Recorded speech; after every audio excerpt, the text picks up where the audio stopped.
Hey, glad I caught you. Don't go anywhere. I like Little Nightmares. No, I love Little Nightmares. Who am I kidding?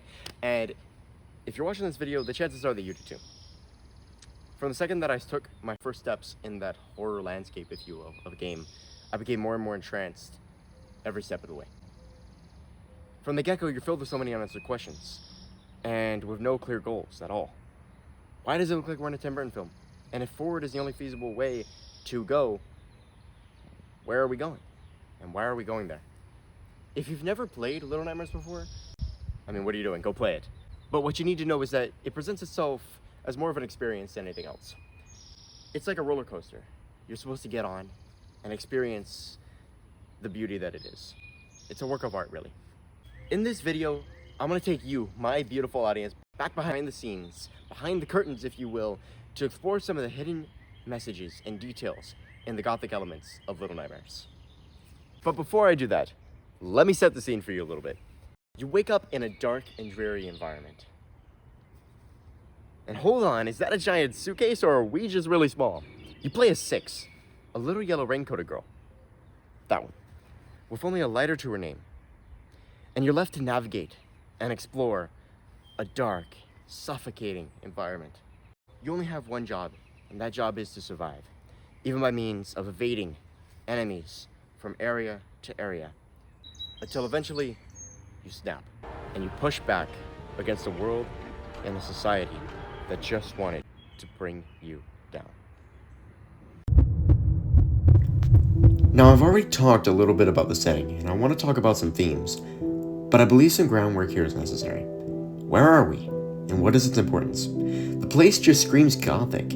It's a place of distortion filled with the almost human. It is dark and takes the basic fears of that of a child and runs wild with it, such as with darkness under the bed, deep water, and the pressures from adults. Taking a few steps back, we can see that we are in what looks to be a giant ship. The ship is called the Mall and serves as what can only be described as a sort of self-sustaining cruise ship. I'm going to take us through the Mall, region by region, in accordance to how it is presented in the game, and I'll detail the significance as we go. Let's do it. 6 starts in the darkest part of the mall, the prison. The name is pretty self-explanatory. There are cages and metal bars littered everywhere, all guarded by the long-armed man. There is even a place where it looks as though one child has made an escape. As 6 makes her way through here, we get one of our first glimpses at what this game is kind of about. These children here are imprisoned. They're taken care of with their toys, food, and bedding, but they're largely neglected. Moving on, the game shifts to a more corporate setting, maybe leaning into the dread of growing up. After escaping the grasp of the long-armed man, 6 makes her way to the kitchen area to meet the 2 chefs that use a very interesting variety of meat. Fish is a main food group, and that makes sense if we account for the nets clung to the bottom of the mall. The other, however, looks to be almost human, and there's a lot of it. So what's going on here? Through a little bit of inference, the following area seems to explain our suspicions quite a bit. For 6 is given a front row seat to the carnage that is unfolding. Guests upon guests with huge bowling bodies board the mall with only one purpose: gluttony. The dining hall is packed with guests, stuffing their faces with fish and that mysterious meat. I am fairly positive my mom would send me here if only to get me out of her kitchen. One thing of notice here is a strange kimono-wearing geisha overlooking the people below. She presents herself as the owner of this operation. Now the pieces of the puzzle are starting to connect, because for a reason that we will understand shortly, these guests are here to eat, die, and then be served to future guests. This would explain why there's so much food and a constant flow of it.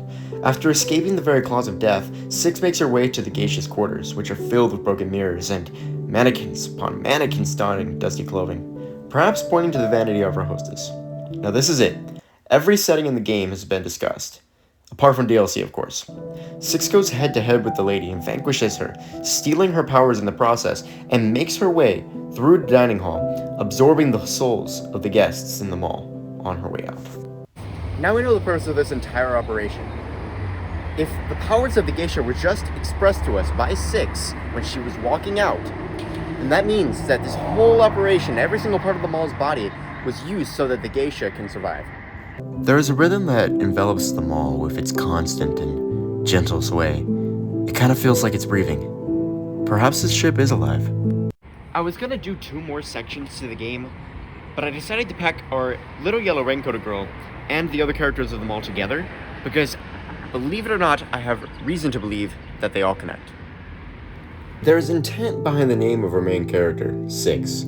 It's common knowledge amongst the fans of this series that Little Nightmares was not originally going to be called Little Nightmares. It was originally going to be presented as Hunger. How does this relate? One theory behind her name is that the sixth of the 7 deadly sins is, well, you guessed it, gluttony. This would make sense because it ties together the 5 moments in the game where Six is overcome by pangs of hunger. The first, she is awarded a piece of bread by a captive of the prison. The second is a rotten piece of meat that leads to her capture. The third is a rat caught by the chefs. The fourth is a gnome who innocently offered his food. And the fifth was the geisha herself. Notice how each time what she chooses to consume progressively becomes more and more morbid. I think that it's safe to say that Six never really had a plan until she saw the mirror that she would use against the geisha. Gluttony doesn't just involve food, it pertains to the desire for cheap pleasure. Something exhibited by the guests that have no restraint whatsoever. I mentioned earlier that Six and the other characters of Little Nightmares are connected somehow. So let's get into that. Major spoilers coming up, sorry. But in the second game of Little Nightmares, we're introduced to a character named Mono, who, after suffering the pain of betrayal, grows up into the Thin Man, our bad guy. So how does this relate? All of these characters grew up in this nowhere world, and they were corrupted by it. They turned against it, and as a result, they reflect their inner demons, their inner struggles of the past. We see this in the vanity of the geisha, and in the others as well. Six is no different. She's subjected to such a harsh world and eventually stems back. This reminds me of Mary Shelley's Frankenstein. For those of you unfamiliar, Victor Frankenstein was a scientist who was obsessed with the idea of creating life.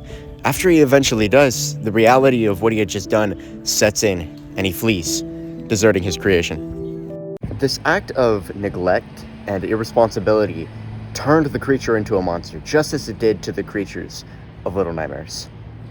Monsters are not born that way. They're created. It is very common for Gothic literature to reflect the fears of society. And I believe, through great evidence, and I hope you've seen it today, that Little Nightmares does this. Perhaps through its theme of child abuse and its not so prominent theme of the monsters that were made. I really want to thank Mr. Punkosdy, I hope I'm saying that right, for assigning this project. I've had a lot of fun with it, and it's allowed a side of me that rarely shows face to show face. I really quite enjoy passive content creation, and I would not mind doing more in the future. With that, I hope you've enjoyed, and thank you for watching.